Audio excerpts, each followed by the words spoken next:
Hello नमस्ते राधे राधे सबैजनालाई। अझै प्रदेशको दुःख देखाउँछु है त म। यहाँ हुनुहुन्छ हाम्रोबाट के छ त बट हेलो नमस्ते नमस्ते के हो यो काँधोमा? यो खाने रात चामल प्रदेशको दुःख यस्तै हो।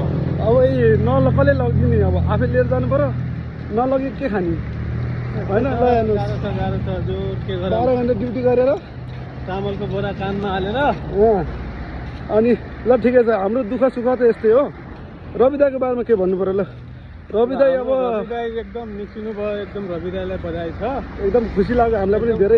एकदम हामी परदेशमा भएका हुने छोरीका दाजुभाइहरू हामी एकदम खुसी छौँ। हामी परदेशबाटै भए पनि भोट हाल्ने व्यवस्था गरोस्। हामी रवि दाईको लागि जहाँबाट परदेशबाट भए पनि हामी भोट हर्क सम्बङज्यूलाई हुन त राम्रै व्यक्तित्व हुनुहुन्छ उहाँ पनि होइन, तर पनि उहाँको मन चाहिँ के हो के बुझ्नै गाह्रो भयो क्या बता। उहाँले के भन्नु त? अब 2 करोड 76 लाखको जति अब खुलाउनु पर्यो भनिरह होइन। उहाँ त आफू प्रधानमन्त्री हुन पाएन भन्नेको उहाँको रिस हो। उहाँले अब 2 करोड रुपियाँ अहिले रवि लामिछानेको छानबिन गर्नेमा केपी शर्मा ओलीको छानबिन गर्न सक्नु पर्यो, प्रचण्डको गर्न सक्नु पर्यो, आरजु नानाको गर्न सक्नु पर्यो। अनि त्यसपछि यो युवराज सफललाई पनि 2 शब्द राणा छोरालाई त सबै लागेर खोडमा हाल्नु पर्ने हो। यसलाई त यसको अनुहार हेर्दाखेरि हलो जोत्ने जस्तो छ। अनि यसले चाहिँ प्रधानमन्त्री खाला भन्ने तिम्रो सपनामा पनि छैन।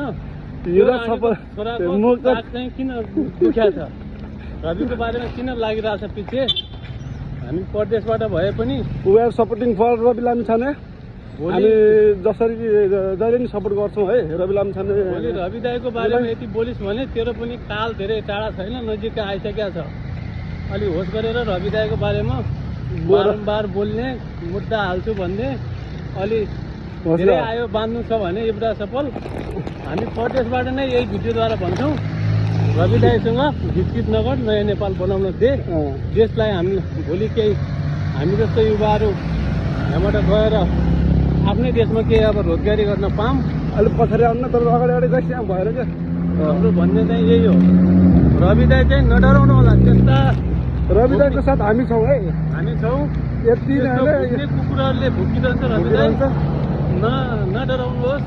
हामी छौँ हजुरको साथमा। धरोटी चाहियो छ भने पनि हामी पनि सङ्कलन गर्छौँ यहाँबाट। हामी तिर्नलाई परदेशमा भएका हो भने हामी तपाईँको तिर्नलाई तयार छौँ।